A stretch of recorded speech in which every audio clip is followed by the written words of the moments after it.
everyone. Take a seat. Welcome back.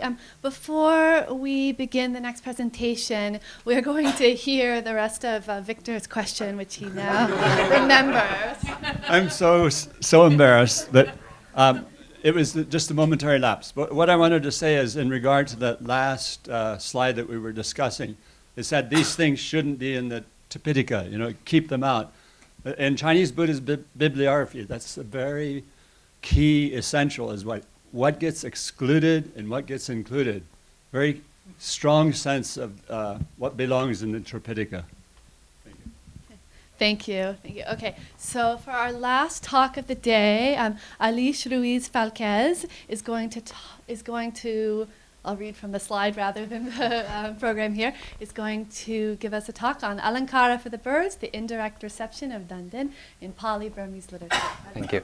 First of all, I'd like to thank Igal Brunner and David Schulman, and especially Charles Hallisey, for inviting me to this conference. I've been enjoying so much till now. Also, special thanks to my colleagues of the Burmese Bay of Bengal area, and also to the Sinhala people for helping me out these days through discussions and so on.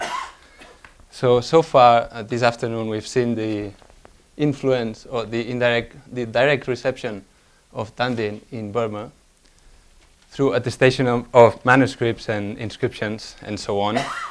There has been a good deal of speculation because we're working from the outside, so to say. In my case, I am a Pali scholar, so I can say I guess I'm a polymath. I'm allowed even to talk about Alankara, though it's not my special subject. And in this case, I will, the title of the conference, which is Last Minute Decision, is, there's a pun intended, so Alankara for the birds, in the sense that Alankara was not exactly useful for Burmese monks who were not concerned with embellishments of the language. But at the same time, it's true that the Subodhalankara was studied in Burma, and as we have seen, there is a long textual tradition. There is also a tradition of the usage of this text, and that's more or less what I'm going to talk about. So, what is most interesting about the Pali Alankara tradition in Burma is that, as a matter of fact, Pali Cavia was never allowed to prosper as a literary genre. It was never given a prestigious place in Burmese literature. Nevertheless, the Subodhalankara was studied. This manual of poetics, however, was not meant to produce young poets. It was simply meant to instruct young priests. Mabel Bode, following the 19th century chronicle Agavamsa, has described the situation in the following terms. The composing and reciting of poems was apparently a transgression of the religious rule concerning singing and dancing. Taking part or looking on at such performances is forbidden to monks and all those under temporary vows who have undertaken a stricter self-denial than the ordinary layman. That means the people who take up the 8 precepts, not the 5. So they, one interesting thing that I thought later about, maybe that's just also another sort of pun, but the people, the ordinary laymen, take a stricter self-denial. They vow that they will not use body embellishments like alankaras. So it's interesting that they are also forbidden to use language alankaras. So the main question I would like to address here is why Theravadins studied Alankara Shastra and simultaneously they refused to accept Cavia as an honorable genre for composing Pali literature. So I will start with the status of Cavia in Burma. One of the greatest Burmese authorities on Pali literature is Agavamsa. Agavamsa is the author of the Saddhaniti, an encyclopedic work on Pali grammar and philology, composed sometime between the 12th and the 14th centuries in Pagan Burma.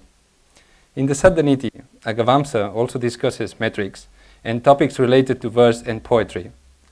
As is well known, there are numerous portions in verse in the Pali canon. It is also well known that many times these verses do not scan, or they stretch poetic license to a point that we can no longer call it poetic license. It is simply a mistake. Agavamsa notices that. He acknowledges the fact that the verses uttered by the Buddha are far from being formally impeccable.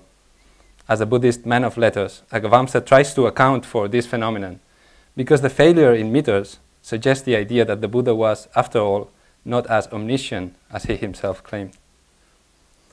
In his pioneering study on Pali meter, A.K. Warder discussed Agavamsa's position. In the passage highlighted by Warder, Agavamsa says that the Buddha does not observe number and quantity, nor makes allegiance, etc., of letters for the sake of euphony. He who is anxious and fearful, he, when amongst other learned men, observes number and quantity, and makes allegiance, etc., of letters for the sake of euphony, from anxiety and from fear of irrelevant blame. The Bhagavan, however, being free from anxiety and fearless, because there is nothing unsound in his teaching, why should he observe number, quantity, etc.? Later on, Agavamsa addresses the criticism in a more engaging way. He intends to refute the opinion of those who blame the Buddha for producing bad verses. Warder has translated the entire passage of the Sattaniti. I quote only in part. So, the Bhagavan, here he's refuting the opinion of those who criticize the Buddha for sometimes speaking in wrong verse. He says that the Bhagavan does not consider short and long, the Bhagavan does not observe them means quantity, meter, etc. professionally, like writers of kabbas, kavias, and so on, observing number and quantity. However, during the limitless time as bodhisattva in many hundreds of thousands of existences, through acquaintance with spelling systems and becoming trained in words, he became to have a glorious lotus mouth. In some of these existences, observation of number and quantity occurred, and in some it did not. When it did occur, it should be said that the Bhagavan observes number and quantity, and when it did not, it should be said that the Bhagavan does not observe, etc. Now, the problem with Warder's translation is the misunderstanding of the pronoun tesu. Warder understands that tesu means in those existences of the past, that is to say, in the many lives of the bodhisattva. The word tesu, however, does not refer to previous lives. It refers to the word padani, that is to say, the words pronounced by the Buddha.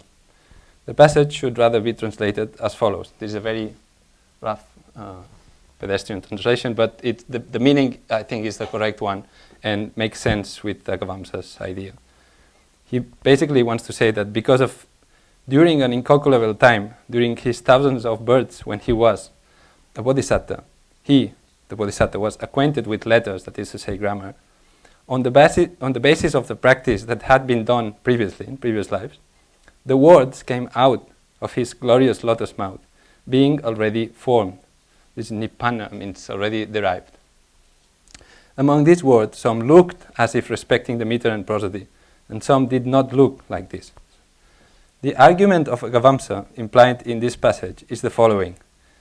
The many previous lives as a kavi or a pandita left a trace in the final life as a Buddha. In his last life, he came to obtain the glorious lotus mouth, which is a characteristic of a Buddha, not of a bodhisattva. A lotus mouth is a pure mouth that can only speak the truth. Now, because past lives as a pandita and a kavi left a significant trace, sometimes, unconsciously, the Buddha produces perfect verses. Please note that Agavamsa's argument is exactly the opposite to Warder's interpretation of the text. In Warder's translation, Agavamsa tries to excuse the Buddha for making mistakes in versification, but Agavamsa actually is trying to excuse the Buddha for producing, sometimes, perfect poems that could make him look like a kavi. Indeed, the Buddha is not supposed to pay any attention to perfect versification, euphony, even less to ornate figures, alankaras. The opinion of Agavamsa represents the Burmese Buddhist literary standard. Nevertheless, the Subodhalankara had to be a well-known treatise in pre-modern Burma because it is even quoted in the Manisara-manjusa. The Manisara-manjusa is an Abhidhamma sub-commentary on the Abhidhamma Sangaha.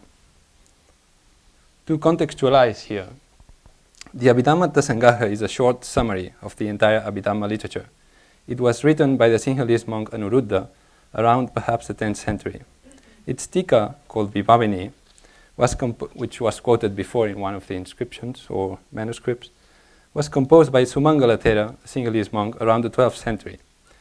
This Vibhavini became highly respected in Burma to the point that it is also known as Tika Jo, the famous commentary. This famous commentary was in turn commented on by Agavamsa of Sagaing, Upper Burma, in 1466, according to the colophon. And this is the monastery of Agavamsa in Sagaing, or at least what they claim that is his monastery where he wrote this work. What we are looking at then is a sub-commentary, that is to say a commentary on a previous commentary on the Abhidhamma Tasangaha. The title Manisara-manjusa can be translated as a box filled with essential jewels. It is one of the longest non-canonical works in Pali. The Manisara-manjusa has not attracted the attention of scholars so far, and there is no Romanized edition available. Von Hinuba, the Pali scholar, notices that in the Manisara-manjusa there are a great number of quotations from other Pali books. According to von Hinuba, the great number of quotations, quote, indicates a high standard of encyclopedic learning, but it shows at the same time that secondary literature begins to prevail over canonical texts, end of quote. Among the many non-canonical works that are quoted in Manisara-manjusa, we also find the Subodhalankara. In the 1,000 pages, or over 1,000 pages of the Manisara-manjusa, the Subodhalankara is quoted twice, and I would say in a rather strange manner. So the first quotation, I will show now these two quotations and try to contextualize them. This is the Vibhavini commentary on the Abhidhamma Tasangaha, and the Manisara-manjusa is commenting upon this one. So this is right at the beginning of the book, and basically it's the Buddha, Dhamma, Sangha, Pranama, and the commentator is simply saying that the P means etc. It's an abbreviation. Here indeed the worship of the Triple Gem has been stated by saying, having bowed down to the fully enlightened one, etc. So now Agavamsa will comment on that. And he will comment on the word he, because according to him, he thought that it could cause trouble, because according to him, some other commentators did not understand its function in the sentence. So he says that the indeclinable word he illustrates an elaboration on the meaning that has been expressed in brief in its own place. Some consider that the word he illustrates a firm reason. Others consider that the word he is used in the sense of justification. Some others consider that the word he is a figure of speech that introduces a supporting statement. But these are all incorrect interpretations, for there is no introduction of a supporting statement, because the word etta in the Vibhavini introduces an elaboration on what has been previously stated in the initial statement, as the word he can only introduce a supporting statement when there is a statement which introduces a matter different than the previous sentence. Sorry for the scholastic style, but that's what he's trying to argue. And now he quotes the Subodhalankara to support his own argument. And this is the definition of atantaranyasa, which is the first time that the Subodhalankara is quoted. Now, it is certainly disputable whether this is an important insight or not, and whether it was necessary to quote the standard definition of atantaranyasa simply to say that this figure of speech is not used. In my opinion, Agavamsa's comment, pedantic as it may sound, could be relevant if it were true that other commentators have interpreted the word he in the wrong way. In any case, this remains a very minor point. Clearly, the poetics of Subodhalankara are not used to unravel the mysteries of Buddhist metaphysics. The work is simply referred to as a grammatical authority. So much for the first quotation. Let us examine now the second quotation, which comes very late in the commentary, in the penultimate chapter. This chapter deals with the concept of Paccaya. Paccaya in Sanskrit pratyaya means condition or supporting factor, and this is a crucial concept in Buddhism. Indeed, according to many Buddhists, the understanding of conditionality, paccayata, is the gateway to Nibbana. In the Abhidhamma Tasangaha, two types of conditionality are presented. The first one is the conditionality of the famous 12 Nidanas, so-called wheel of life. That is the conditionality taught in the Sutantas, which goes avijja paccaya sankara, sankara paccaya vijnana, vijnana paccaya nama rupam, and so forth. The second type of conditionality is the one exposed in the Patthana, which is a massive book that belongs to the Theravada Abhidhamma. The passage that we are going to examine deals with the second type of conditionality, the Patthana type. Here, the Abhidhammikas are investigating the different manners in which a Dhamma, that is to say a phenomenon, mental or material, can be a condition for another Dhamma, mental or material. The quotation from Subodhalankara appears in one passage of Manisara-manjusa that discusses how concepts and mind and matter are conditions for mental phenomena. Please bear with me. This condition again takes place in two ways, either by way of object or by way of decisive support. By way of objects means the objects of the six sense organs. The other way, called decisive support, is again divided into three subcategories: object, proximity, and natural decisive support. So the passage that we are going to examine is about the last one, the natural decisive support. In case you are wondering, this natural decisive support is the type of condition that naturally can instigate some mental state. For instance, being passionately in love can instigate jealousy or even the desire to kill.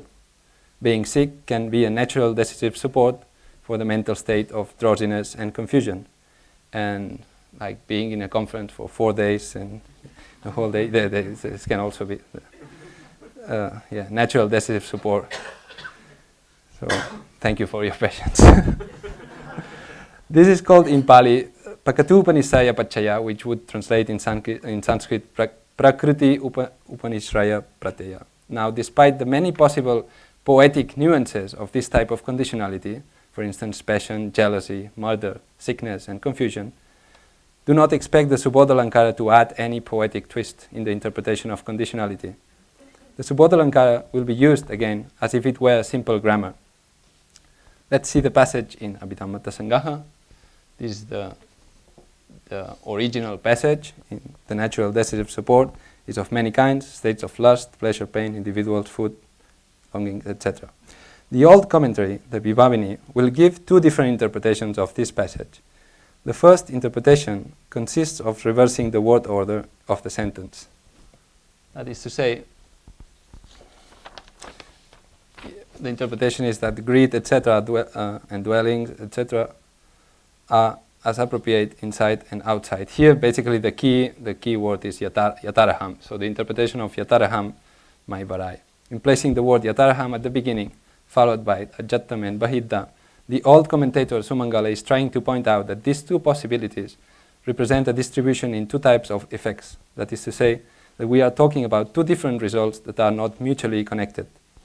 Subsequently, the Vibhavini gives another interpretation, which is this time sequential.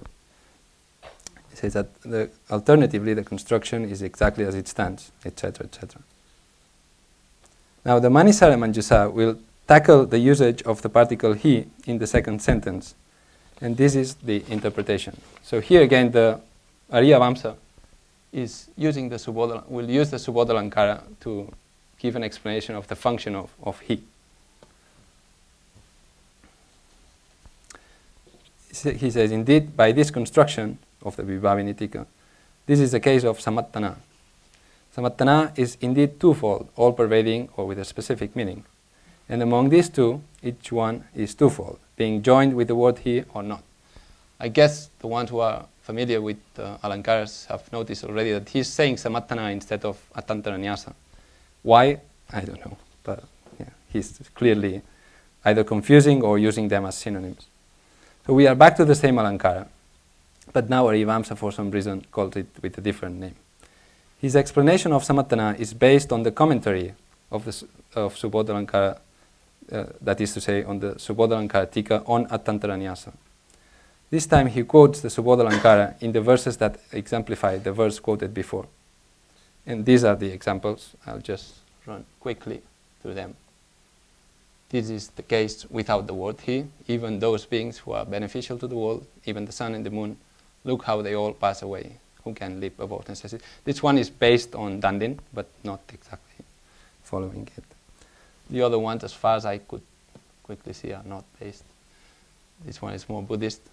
Even the master, teachers of humans and gods, the overlord among the mystic sages, certainly attain complete cessation. Indeed, all formations are not everlasting. This is the all-pervading with the word he.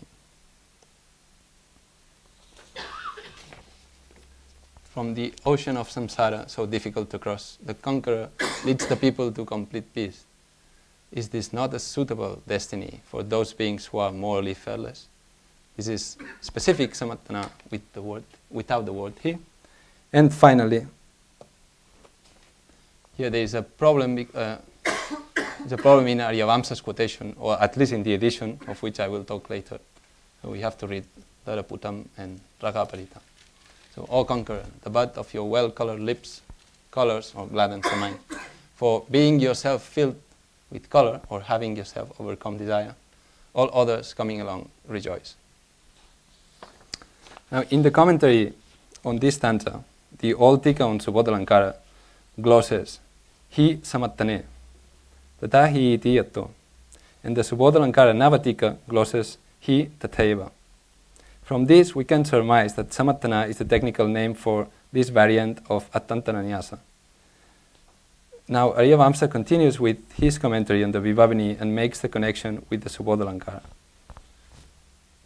That is what he says from the examples that he has given.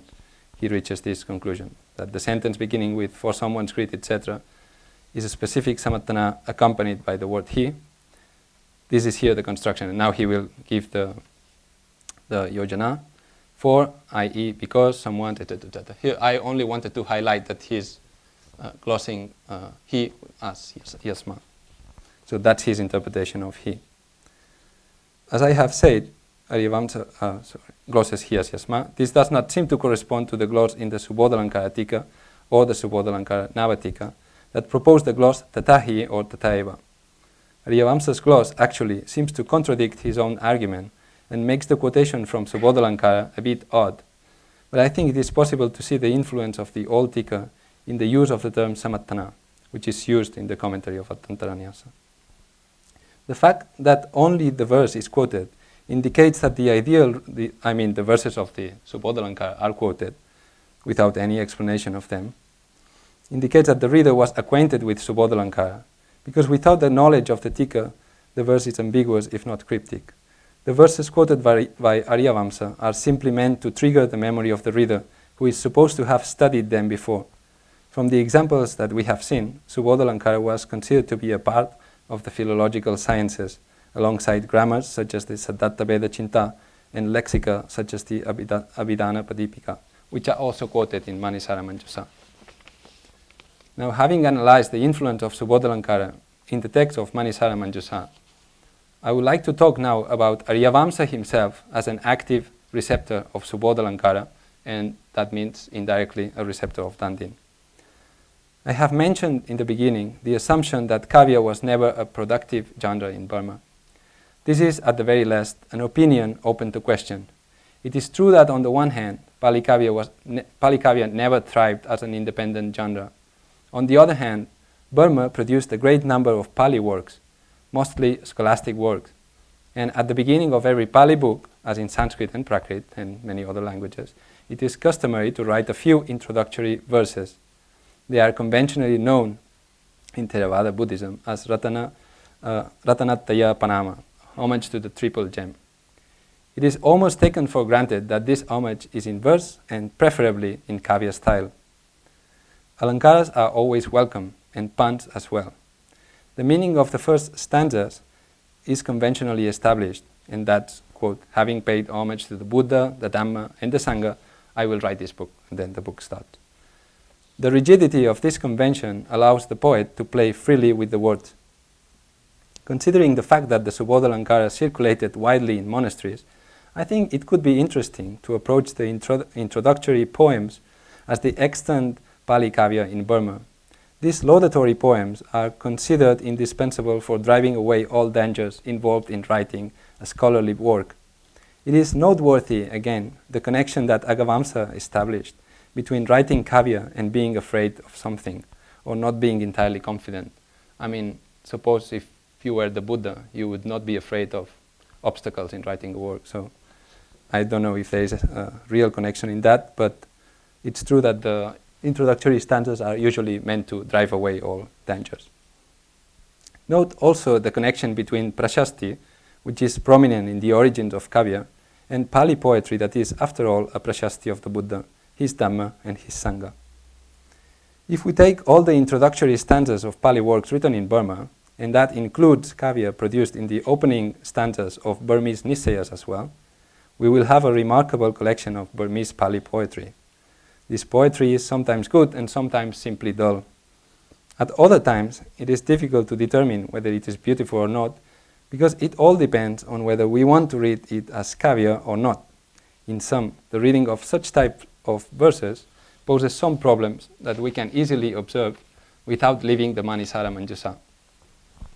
So the following are the introductory verses that Agavamsa composed at the introduction of his Abhidhamma commentary.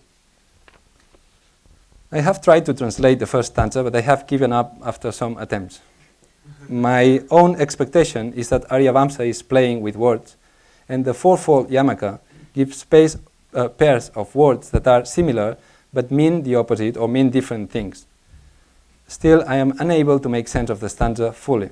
The main structure is having paid homage to the Buddha, whose wisdom, Dhi, or intelligence, etc., etc.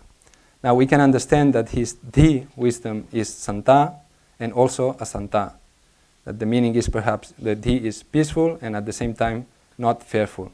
It is Ananta, infinite, due to being dependent on that which is Ananta, having no inner core, Anta here in the sense of inside, and also because of having ceased, that is, having mastered compassion, if we read the compound Dayadaya as the ablative feminine of Dayada, the grasping of compassion. And finally, we could read Sutam Sutam not as a distributive repeatedly heard or repeatedly known, but one Sutam meaning heard, that is to say, the Buddha that is heard or known from the scripture, and the other Sutam meaning, I don't know. The alternative, as some colleagues have suggested me, is to read the pairs in a distributive sense. Santa Santa meaning very, very peaceful, Dayadaya meaning very compassionate, etc. But somehow I refuse to accept that Agavamsa was capable of writing such a bad piece of poetry, and even less dedicated to the triple gem. We know for certain that the yamaka is a favorite Alankara among Theravadins. This is actually quite amazing, given the fact that yamaka has a prominent position in the first book of Subodhalankara, which is the book on dosha, defects. Yamaka is one of these defects, and only occasionally this figure can attain the status of an ornament of the language, instead of a sort of disease of the expression. Even though there were many dangers in yamaka, Pali authors enjoyed using it. Here is an example of another Cavia, if I may use this term, written in Burma. In this case, this is the introductory verses of the Sima Visodhani. Sima Visodhani is a treatise dealing with monastic boundaries. It was written by the monk Sagarabuddhi in 1587. And I would like to thank Petra Kiefelpuls for drawing my attention to this text. Again, in this case, it's even more evident that the pairs of words should not mean the same thing. The yamaka is clear. Now, as for what exactly these verses mean, or what the possible readings are, this is something that I did not have the time to explore. One of the problems that we face in Pali is that we do not have dictionaries that can help us in reading Pali Cavia, with few exceptions. But I mean modern scholarship. But the fact that Pali Kavis were fond of yamaka can be seen, for instance, in the Pajamadu, a Pali Cavia probably written in South India or Sri Lanka around the 11th century. So here are some examples that I think I can understand. We've been translating that with Alistair. And in the first case, you see the yamaka, bhavatam, bhavatam. One bhavatam is the verb, the third person imperative of pu, to be, and the other bhavatam is the dative or genitive plural of the stem bhavat. In this case, you or your honor. See also the alliteration in the following verses. Pada jinassa padadantu padam janassa. Note the rhymes of jinassa and janassa, pada padadantu padam. The Pali poets were clearly aware of the potential of this Alankara. Therefore, I think we should be generous, and in case of doubt, we should try to render a beautiful reading of the verses instead of simply translating them as recipients of information about the author, etc. The fact that it is not always possible or that it is difficult does not mean that we should not try. Before concluding, I would like to share some thoughts about the Subodhalankara-Navatika. There seems to be some link between the Manisara-manjusa that Abhidhamma commentary that I've been talking about, and that quotes Subodhalankara, with the Subodhalankara-Navatika. But this information is not entirely reliable. I have read it in the introduction of the Burmese edition of the two tikas. So the author of that introduction says that by inference, it can be surmised that the author of the Navatika was a monk who lived during the time of Narapati, the great of Ava. So this king Narapati reigned in the late 15th century, and actually the inscription that we have seen before, this very famous inscription of 1442, is not by chance, was not by chance written at that year, and because that year is supposed to be, if not the exact year, very close to the year of the coronation of Narapati. So during the coronation there were many acts of merit for the king, the new king, and one of the acts was, so the actions was donating the library. The royal family donated that library in Pagan. Pagan was somehow, and historians will correct me if I'm wrong, part of the area of influence of Ava or Inwa. So, and Agavamsa, who worked and wrote in Sagaing, was also in the area of influence of the king of Inwa. So the author of the Manisara-manjusa, who was acquainted with Subodhalankara, and the author of the Navatika, according to some sources, lived during the same period. According to these sources, the author of the Navatika was a monk who studied for many years in Lanka, and later on came back to Inwa, Upper Burma, and was thereafter known as Pattalankatera, an elder who had reached Lanka. This is a very common designation for Burmese monks of the Mahavihara lineage, monks who went to study in the Mahavihara or who ordained or reordained in Sri Lanka. It is almost like an honorary title. His name in religion was Siri Dhammakitti Ratanapajota. The introduction of the Tikas also says that he composed a Magadha Bhasha, that is to say a Pali translation of the Subodhalankara-Sihalatta-vyakya. And then he went to Lanka, spent many years in the island, but I think this is a wrong interpretation. I guess he went to Lanka, did the translation, and then came back. If that is true, then the Navatika in Pali could be a Pali version of the Sinhalese commentary. And now, actually, this was just pure speculation, thank you, until Professor Miguel Sukumbara showed me the Subodhalankara-Sannaya, which actually corresponds word by word with the Navatika. And I guess it makes a lot of sense because this Navatika in Pali is known as the Nissaya. So it makes sense that it was a Burmese translation of a Sannaya. That means a vernacular commentary. Then the Burmese call the vernacular commentary Nissaya, and they call the Pali text Nissaya, even though it's written in Pali. And I think this also explains why, for instance, if you look at the Subodhalankara Navatika, there are no introductory verses. It just starts right away from the beginning. And, well, I still have to examine in detail if there are any variations or not in the Pali translation of the Sinhala text. But it's basically the same work. If you just read a couple of pages, it's clear. It's exactly word by word. The same Sanskrit examples, like the extra Dandin examples or other words are also cited. So even though it was perhaps written by a monk of the late 15th century, perhaps from Burmese origin, we cannot say that the Subodhalankara Navatika is actually an original Pali work. Now it begins a little bit of my speculation. The only Pali author that we know of that period that we know with a name similar to Siri Dhammakitti is Saddhammakitti of Inwa, who was a pupil of Agavamsa, and that is according to both, which is not very reliable, but I mean that because it's based on later chronicles. But this means that the author of the Navatika would be a disciple of Agavamsa, the author of the Manisara-manjusa. Even if that's not true, I guess it's not totally crazy just to think that there is a relationship, and because there is this tradition that the Navatika was written in the late 15th century, there's a lot of literary activity during that age, inscriptions and so on, and even though in Burmese historiography the Inwa period is many times considered the dark age after the Pagan Empire, it's not true, at least in terms of Pali literary production. So this Saddhammakkhiti had to emigrate from Inwa in times of turmoil. Saddhammakkhiti composed a work called Ekakkara-kosa, a treatise which is based on a certain Sanskrit work entitled Ekakshara-kosha. There seem to be many works with this title, and the Pali author does not specify which Sanskrit author he translated, but he says in the beginning of the Ekakkara-kosa that he is just making a Pali version. Saddhammakkhiti, who seems to have been a scholar well acquainted with Sanskrit sources, could certainly have written the Subodhalankara-navatika in the late 15th or early 16th century, but this is simple speculation.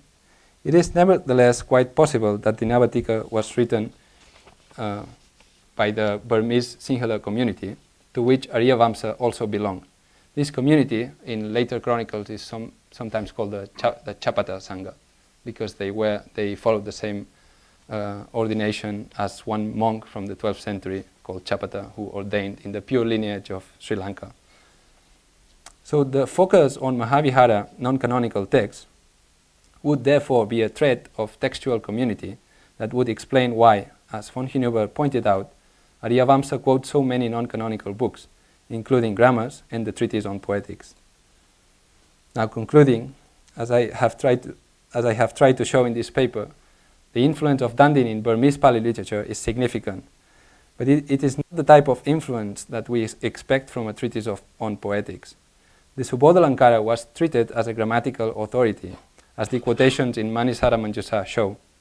The fact that Subodhalankara was not productive as a manual for poets may be due to the bad reputation of Cavia in Burma, exemplified by the words of Agavamsa when he feels forced to justify why the Buddha was an inconsistent versifier. Indeed, the texts of few Burmese Pali Kavis we know of have not survived. There are at least two big names in the 15th century, also again the same period of King Narapati, Rattasara and Silavamsa, who were supposed to write Pali Kavyas. But these Kavyas, because of the topics, or just, I think not because of the topics, they were related to Buddhism, because of the style, were somehow censored, and we don't know anything about them. Maybe we'll find a manuscript, but I haven't found any, and we'll try to look, because some other works by these poets have been preserved. But I think if we look at the introductory stanzas of many Pali works written in Burma, we can find traces of the Ars Poetica put into practice. I also believe that looking at Cavia written in the Burmese language will enlarge our perspective of Dandin's influence. And just to finish, I would like also to show one verse whose meter I have been unable to check. If someone can give me some feedback, I will appreciate. This verse is found in the colophon at the end of the Manisara-manjusa. That is an Abhidhamma treatise and pure scholastic Pali, dry Pali. We're talking about Abhidhamma, but at the end, this man who was, we know he was acquainted with Subodhalankara, writes some verses, and one of the verses is this one. I think there is no doubt that this is pure Cavia, or maybe it's just some other thing that I can't identify. But there is something that I wanted to show connected with the title with the birds and the Buddha being like the leader of the birds who are the monks. There is also the image of the Naga, which is Nasodika, maybe who underwent destruction by Garuda, I don't know. And then there is a word that I don't know if I understand correctly or not, but there is this Maga. I think this could be understood as Magadasa, like the mirror of the path. And like thinking of the path or of the Dhamma as a mirror is not uncommon. And in fact, if you look at the Charles Hallisey's translation of the Therigatha, there is one verse that in which a nun says that I looked myself in the mirror of the Dhamma. And so basically I think that more research has to be done, or at least the verses in the introductions and the colophons can be or should be treated sometimes as what it is, which is Cavia, and that in that sense we could maybe see the real traces of Dandin scholarship in Burma. Thank you.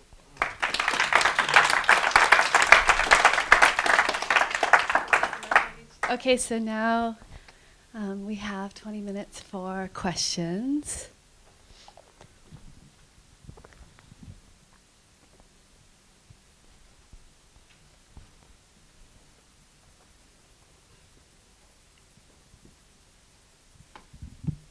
Thank you, Aleix, for a great talk. Just a comment, really, that I think pointing out the opening stanzas, the incipits, is very important, because yes, they're absolutely Cavia, and certainly in Pali, it's interesting to note that the first known incipit we have is in the Paccaya Vyakarana, and so it seems that only after the Paccaya Vyakarana, roughly the 7th century, when we start seeing an engagement with the Sanskrit philological corpus, we get this type of poetry at the beginning of Pali texts. So it's clearly something to look at. Yeah. Yes, and there is also in the Kachina the introductory stanzas that follow a little bit the ornate style, but there is especially the beginning of the Akhyata Kappa, the verse, the section on the verbal morphology. There is a pure Cavia comparing the study of the verb with the crossing over the ocean, which are the particles and suffixes and so on. So.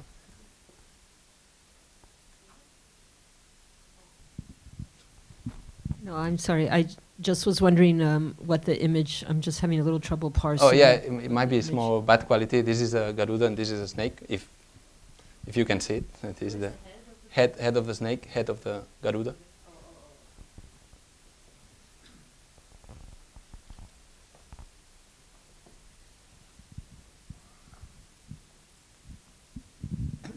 Since you mentioned about this, I generally checked with the PTS edition, and I showed there's a grave error in the very first verse, which gives completely a different meaning, and then it is a kind of shlesha, which is called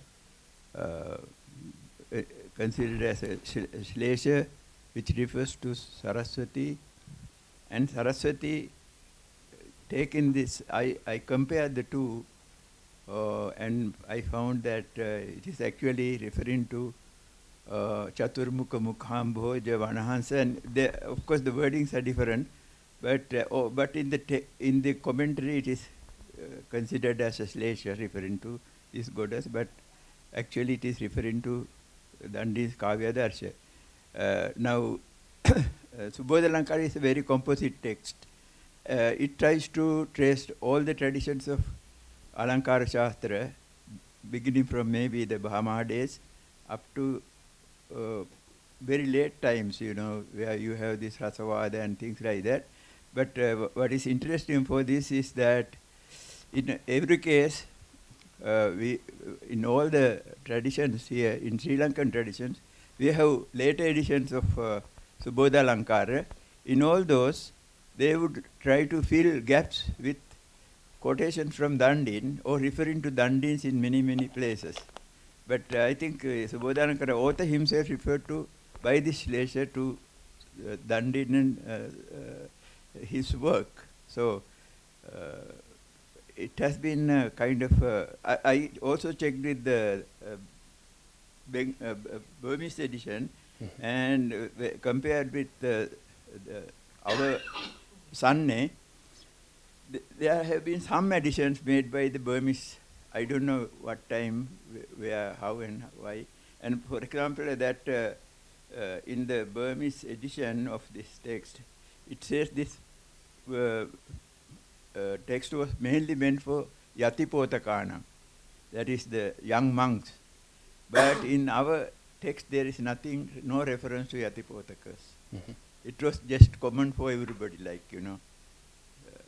so, of course, you have to have a very systematic kind of comparison with Burmese and Sinhala text to make further investigations. Yeah, there might be. I haven't checked the whole book, but just the first 2 pages, and there is not even a different word. It's like Sinhala. I don't know Sinhala, but it's very easy to see that he's just mimicking the text. And if there are additions or not, that might be let's say the contribution or the censorship of the Burmese author. I don't know, but I think it's quite clear that they have an intimate relationship. These 2 texts. Yeah. Okay, it's Charlie, Luther, and Christian. Just want to go to the comment from the Sadhaniti on the Buddha as a poet. And in it, there may be two things that are significant to us connected to Dandan. One is the social reality of poetry and the fear of being in the assembly and having someone point out the doshas in your poem. And that would just be the ordinary reality of people entering in and presenting poetry. But the other maybe is that you can give a Dandan interpretation, Dandan-like interpretation of what Subodhalamkara is saying, in which he's in some sense saying that what appears to be mistakes, what would be a mistake for another poet, for a superior poet like the Buddha, is no mistake. Because what is a dosha, by one person can be used by someone else. And Professor Mikas Kumar will know, there's a famous Jataka story in a poem, the Gutila Cavia, in which the high point of it is that the superior musician breaks a string and is told to intentionally break a string by Chakra as a way of winning this contest. And when he says, "What are you, crazy?" Chakra says, only someone really good can keep on playing when the string is broken. And so that the fact that the Buddha keeps on making what are mistakes for everyone else is not a sign of that he's an inferior poet, but within something of Dandan would just show his mastery of even being able to use what is a dosa for one person, turning it into a guna in his own kind of mastery.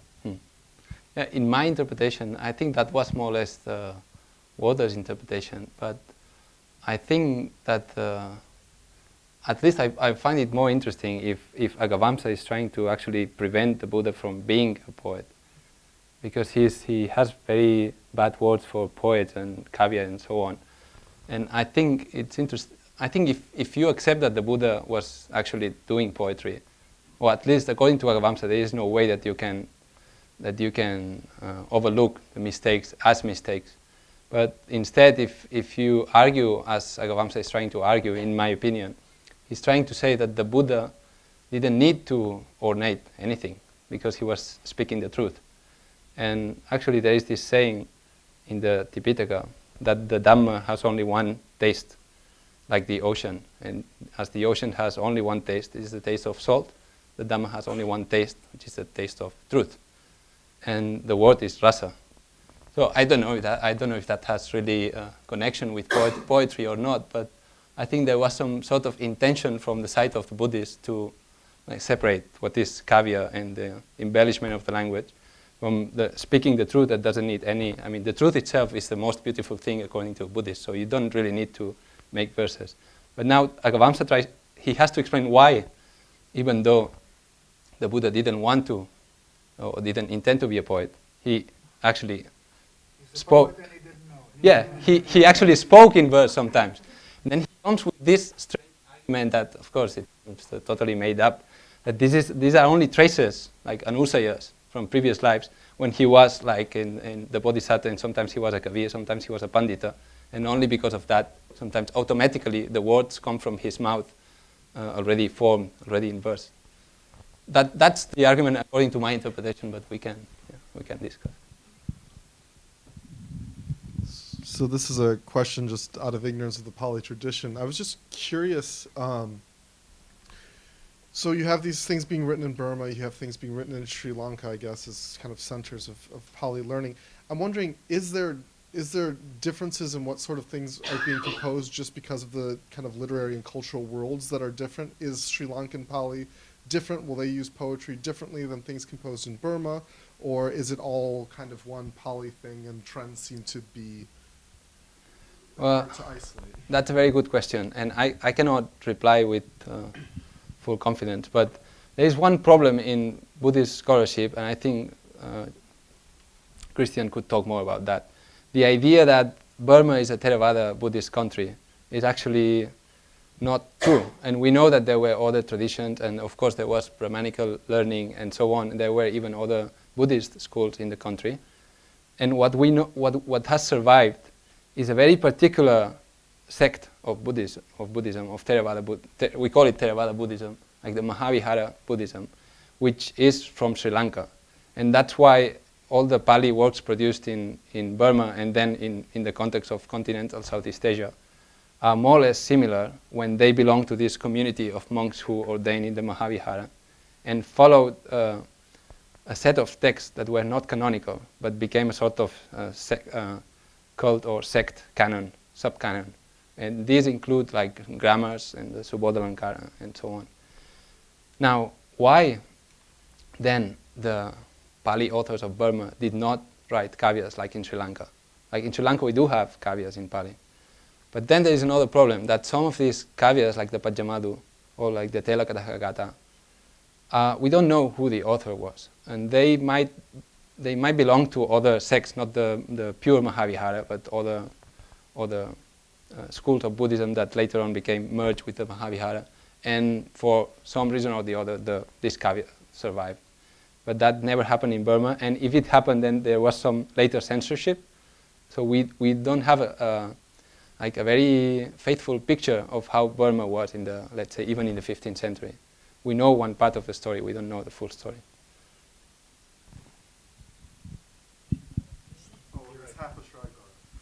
No, Sorry? I just have a very... Thank you very much. Is there any problem with them? Because you have to take out your restoration. You can't have the end. Okay. Because the edition in other places is not reliable, so I was wondering. But otherwise it's okay? Well, it's half of one. Yeah. Usually it's 4. Yeah, there are more. Yeah, thank you. We can check later. Well, first of all, Aleix, thank you very much. And I'm just really delighted that you're working on this material and you're paying attention to these very neglected archives. I guess what I would want to, I don't know. I mean, this could be a question, but on the other hand, we're really moving into the territory of I mean, certainly at least known unknowns, if not unknown unknowns. But you know, one of the things. I mean, again, this could be a question or a comment depending on how you want to take it, but. You know, one of the ways to approach, I think, some of this material is sort of to read Agavamsa, and I think Charlie is also right that there are multiple ways of sort of approaching his claim. Maybe to read him more as like a moment, you know, because there is, in fact, I mean, we can talk about this later. I mean, there is a reasonable amount of Pali poetry from Burma, not perhaps too much pre-15th century, but certainly there are treatises on metrics and so forth that are attributed to Burma prior to the 15th century. You know, so I mean, this is just, you know, in the interest of sort of thinking about ways of moving forward, you know, maybe to sort of contextualize these kinds of, you know, distancing positions from, you know, poetics in light of maybe some other things that we might be able to find within the tradition, Yeah. you know. Yeah, So, definitely. and we can, I mean, we can talk a bit further on Sure. that as well. Thank you.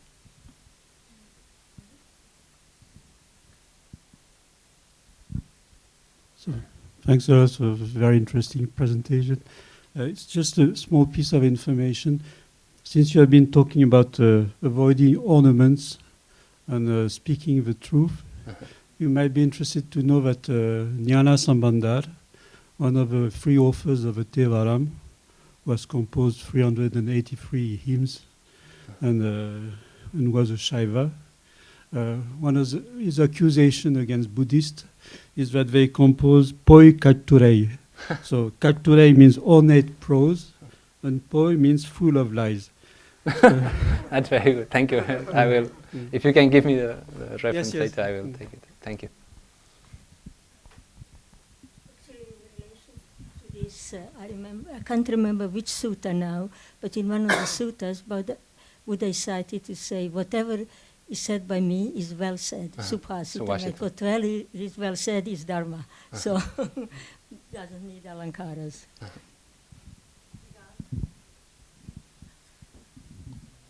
Thank you so much. This, for me, opened up a huge Manisara-manjusa that I was not aware of.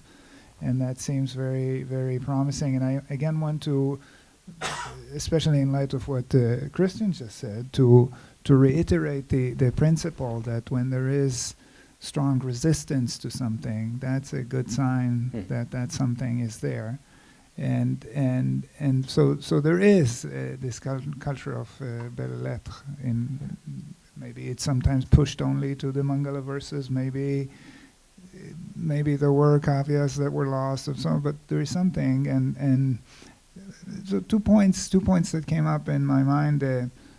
or at least one, apropos of the readings we had with Charlie and Pipi Migaskumbar of the Siavaslakara, that apropos of yamaka, the Siavaslakara has 3 verses of examples that are not translations of Danden, and that repeat each time a yamaka on the word saranam. So 3 verses, am I correct? 12 repetitions of what I imagine to be the kind of foundational yamaka of Buddhism, right? Buddham Saranam Gacchami. So, and it calls to mind the existence of this kind of shastric text precisely for the purposes that you have demonstrated, namely mangalas of Buddhist purposes. Also the Manjusa metaphor comes up at the very beginning of the Siavaslakara, where, if I'm not mistaken, the poet's mind is imagined as, right, or the reader's mind, the poet's mind is imagined as a Manjusha, the same word, of Alankaras that is somehow expanded by poetry, or something like this. Charlie can correct me. Thank you.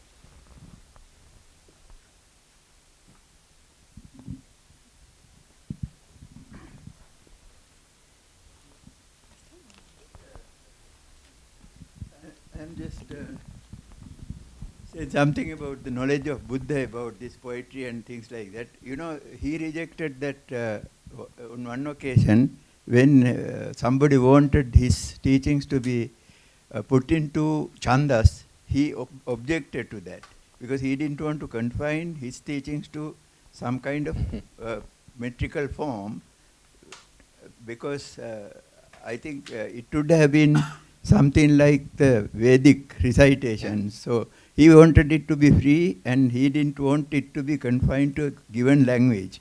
What he actually wanted was for Buddhism to be locally spread. And the other thing is, with regard to his ideas about poetry, there in the Anguttara Nikaya there is a passage in which he refers to 3 types of poets: Atta Kavi, Sutta Kavi, and Patibhana Kavi. And according to that criteria, Patibhana Kavi, who have this Patibhana, are the highest poets. And on some occasions, like Charlie showed, Buddha appreciates a person who played the veena and a dancer. The Buddha or the Bodhisattva? No, Buddha. He comes to him and plays a veena. It's of course mythological kind of thing. Sakka, when he was aged, he wanted to get his age expansion of his lifespan. So he comes to the Buddha, but he just want to, he came with a musician, woman dancer, and a person who plays the violin or something, not violin, veena. Then after their performance, Buddha says, your dancing and his music are totally symmetrical, or, you know, they go together very nicely. So that's what he said. And the other thing is, if you go through the Theragasthas and Therigasthas, you find lot of poems that these Theras and Theris used, and they are very rhythmical. There is no, I didn't deny that. No, in Sri Lankan tradition, monks, of course, now coming to your position, we had 2 type monks of the forest dwelling sect and the village living monks, monks. So this village living monks, they were for the promotion of Cavia, etc., Cavia Natak, etc. But even the other group, forest dwelling group also, they wrote poetry, but they said, oh, this is of not much use, but still we write it. So, and we have all these poems, you know, moral poems and things like that. So it is full of poetry actually. So I never deny that there is such a poetry, but can you find this poetry? I mean, when this idea that Buddha was purposely making some mistake, or that grammarians, I don't know how they got this idea. It's not exact. I will repeat that in case there is some misunderstanding. Water's interpretation is that Agavamsa is trying to defend the Buddha, because sometimes we can see mistakes. Actually, my point is that Agavamsa is not trying to try to cover the mistakes. He's trying to say that when the Buddha has it right, when he composes a nice poem, he didn't do it intentionally like a poet. It just happened to come out of his mouth, because in many previous lives he was exposed to Cavia, and that's why he... So it's the other argument, that the Buddha never intended to do poetry, but he did, but not intentionally, like a Cavia. I think we have time for one more question, and that's Dragomir. It's rather a note, and with regard to the yamakas, I was very glad to hear this and to learn about the occurrences, the many occurrences of yamakas in the Burmese Pali literature. The Burmese scholars did have a good example in the Sinhalese Pali literature, and actually already Buddhadatta, who is dated in the 5th century, contemporary of Buddhaghosa, does employ many yamakas in his own works on Vinaya and Abhidhamma.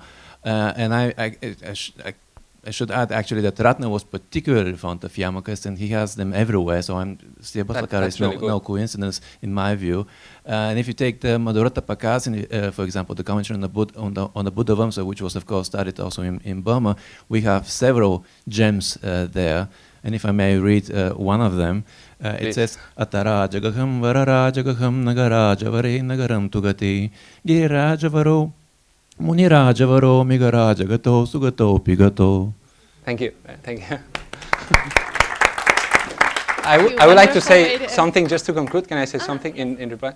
That I think you got to an important point, that it's more or less known that, I mean, these yamakas are, it's not that I discovered anything really. It's clear if you read the introduction of many, the problem is not with the Pali authors, the problem is with the Pali scholars. Like, I will give one instance. I mean, there's some sort of reluctance to try to read Cavia in Pali literature. And like very recently, Charlie published his translation of the Therigatha. And in that verse that he translates, I saw myself in the mirror of the Dhamma. And someone told me that this is not, actually I was quoting his translation in my thesis, and I had to remove it not to get into trouble.